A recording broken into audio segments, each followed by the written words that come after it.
Hi, thank you for joining me. We're going to jump right into how to eradicate or get rid of suffering. So in order to understand how to get rid of suffering, we have to understand how it began. Of course, we're in this crazy paradigm of duality and conflict. This is the stage that's set, so we'll always have challenges. But when we have challenges, we don't have to suffer through them. This is the key point. We can actually ride them like the crest of a wave, like a surfer rides a wave. When they see a big wave coming, they don't freak out and go, oh my God, I'm gonna die. They know how to ride the wave. So this is what we're going to learn in this set. Suffering is learned within the womb of our mothers. You know, everybody goes through a hard time, even when they're pregnant. And there's no mother that can just be completely in bliss and peace and love in every moment throughout the pregnancy, no person can ever do this in their lives. So we learn this as we're developing in the womb. It generally happens after around the 5th month. The soul enters the womb around the 120th day, and about a month in, we learn that there is suffering in this world just through the emotions, the chemical letdowns, the reflexes, the feelings that the mother has. You know, we think that we can be on top of it if we match trends or if we try to do things the way other people are doing things. But that's completely the wrong direction. We need to just go on our own path. We need to take the scenic route. We need to understand that we are unique and individual, and we're here to just do our own thing. So truly the only way to ride that crest of the wave of life is to just be in love, with love. To wake up and go, oh my gosh, I'm so lucky that I'm in love with myself, that I can feel that I got this body to move in the world and to appreciate all that is. So anxiety and grief will cause illness, or trying to fit into a trend and thinking that you're just not good enough to make it. That's a lie. So it's about getting into yourself and knowing that you can just ride the crest of your own wave in this lifetime. That's what you're here to do. So be sure you're in proper posture. We know that we want to have our hips above our knees, allow our knees to relax down. We're going to clench our anal muscle slightly, lift our diaphragm, pull the navel point back to the spine, open the heart, allow the shoulder blades to fall gently on your back. That's going to open up your throat chakra and keeping your chin parallel to the ground. The first thing we're going to do is bring our hands up so that our fingertips are touching and our thumbs are together. And when you put your thumbs together, you're going to see that there's a little hole in between your knuckles and the base of your thumb. We're going to bring that little hole up to our mouths, and we're going to breathe in and out through our mouths through that hole. Closing your eyes, gaze at the third eye.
Release your hands down.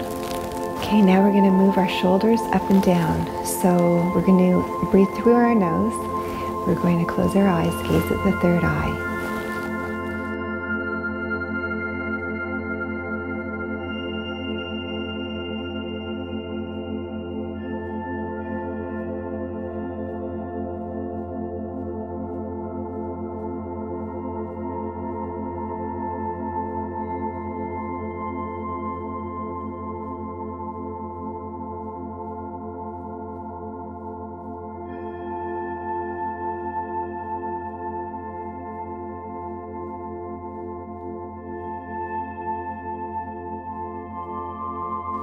Now you're going to begin whistling through your mouth. Keep the rhythm up of the shoulders. The shoulders are giving us the idea like, oh, we don't care. We're shrugging up and down. We don't care. We don't care.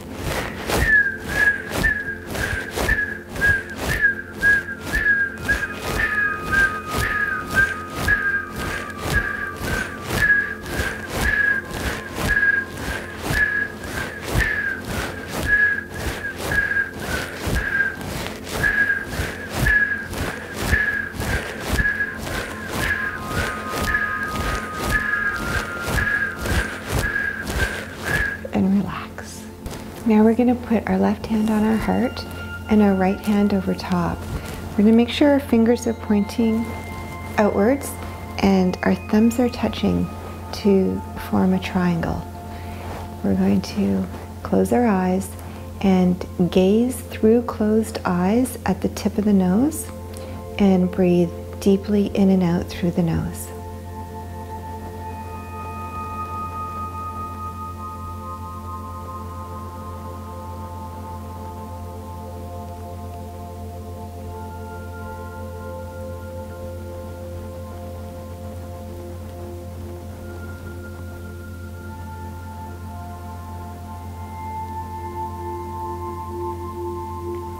Be aware that you have your proper posture, your root lock is engaged, so you do have that mole band lock engaged, which is the anal point clenched, diaphragm up, navel point to the spine. Relax your shoulders, opening your heart, giving your spine a nice curve, natural curve in the back.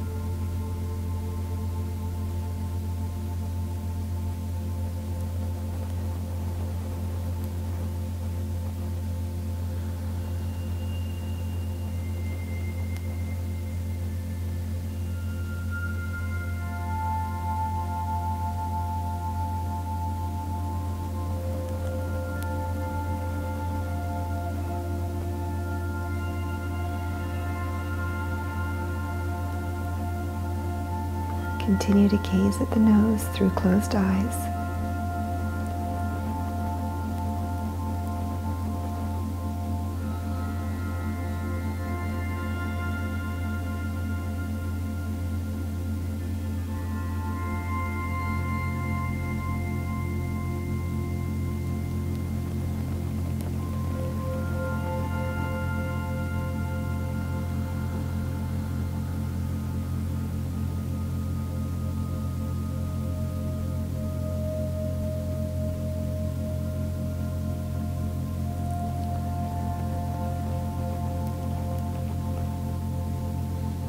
Feel every cell fill up with love and light.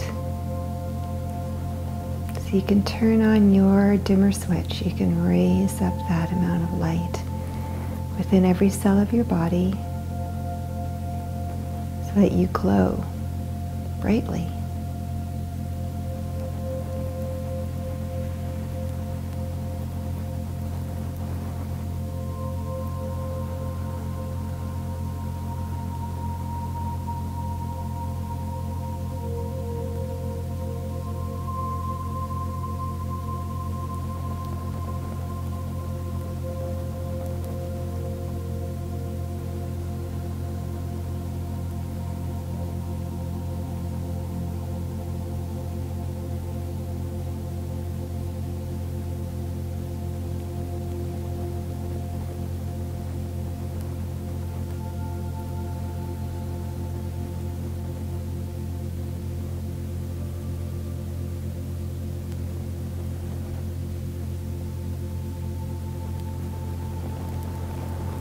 be aware of the energy moving up and down your spine, the spinal fluid that is working naturally for you.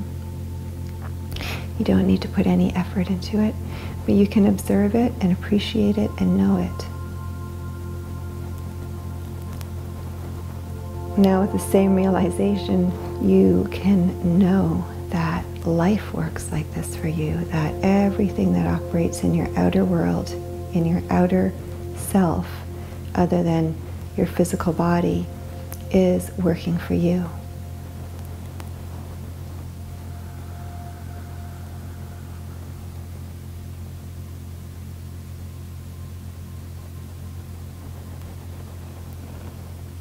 It is a matter of staying present in the moment and remembering the love in every vibrational aspect of this universe. That is the overriding force or power.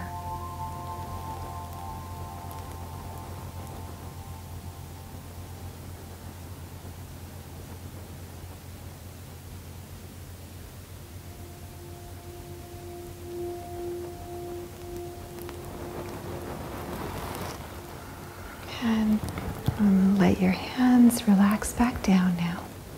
You're going to make the same mudra, so bringing the left hand on the heart, the right hand over top, pointing the fingers out, the thumbs together, closing your eyes, gazing at the nose through closed eyes. We're going to inhale deeply and suspend the breath, squeezing the mole band lock. So squeezing that anal muscle, pushing the breath all the way up, all the way up, all the way up. Exhale. Inhale. Squeezing every part of your body. Exhale. Inhale. Exhale. Breathe in. Breathe out. Breathe in again. Squeeze every part of your body. Suspend. Exhale. Inhale. Exhale. Inhale. Exhale. And squeeze. And relax. And slowly open your eyes. I suggest you practice this kriya every day for the next week, and give me a thumbs up if you like this video, and please leave a comment and share with family and friends if you think that they will benefit from this. And I'll see you next week. Bye for now.